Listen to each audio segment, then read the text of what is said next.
North America's brutal cold snap is heading east, ushering in dangerous temperatures not seen in 2 decades, warn forecasters. From Montana to Maryland, about half of the U.S. population has been placed under a wind chill warning or advisory. In Canada, the province of Ontario is facing temperatures of 40 C, 40 F, with wind chill. Thousands of flights have been grounded, and residents told their skin could freeze if they go outside.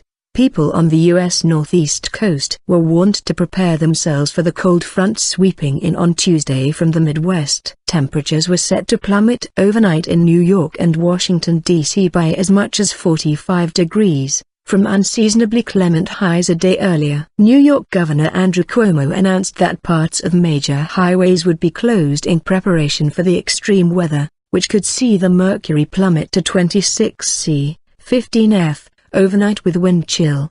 The polar blast was threatening crops and livestock across the American farm belt, even in the usually temperate deep south. The sub-zero snap was expected to reach as far south as Texas and central Florida, the National Weather Service said. Tennessee and Kentucky were forecast to receive several inches of snow. The weather has been blamed for at least 16 deaths in recent days, including a 1-year-old boy in Missouri who was killed in a car collision with a snowplow, a worker at a Philadelphia salt storage facility who died when a 100-foot, 30-meter, pile of road salt collapsed on him, an elderly Indiana woman who was found dead outside her home, an Oklahoma man who was killed when his vehicle skidded off an icy road, an elderly woman suffering from Alzheimer's disease who froze to death after getting lost in New York State, 4 men across Illinois who suffered fatal heart attacks while shoveling snow. Meteorologists said some 187 million people in all would be able to feel the effects of the cold snap by Tuesday. It has been widely blamed on a shift in the weather pattern known as the polar vortex. In Comertown,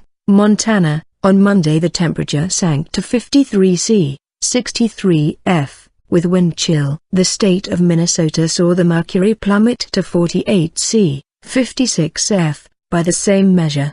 The South Pole, and Irkutsk, Siberia, by comparison, jointly basked in a relatively balmy 33 C. More than 4,500 U.S. flights were cancelled just on Monday in the U.S. because of the extreme weather. JetBlue Airways suspended nearly all operations at airports in Boston and around New York City until midday on Tuesday. The state of Minnesota and the city of Chicago, Illinois, have ordered all schools closed. It was so cold that even the polar bear at Chicago's Lincoln Park Zoo was kept indoors, CNN reports. Public parks were also shut as officials warned that exposed flesh could become frostbitten. In Illinois, the National Guard used 10-ton military vehicles to clear up after several lorries jackknifed, stranding nearly 400 vehicles.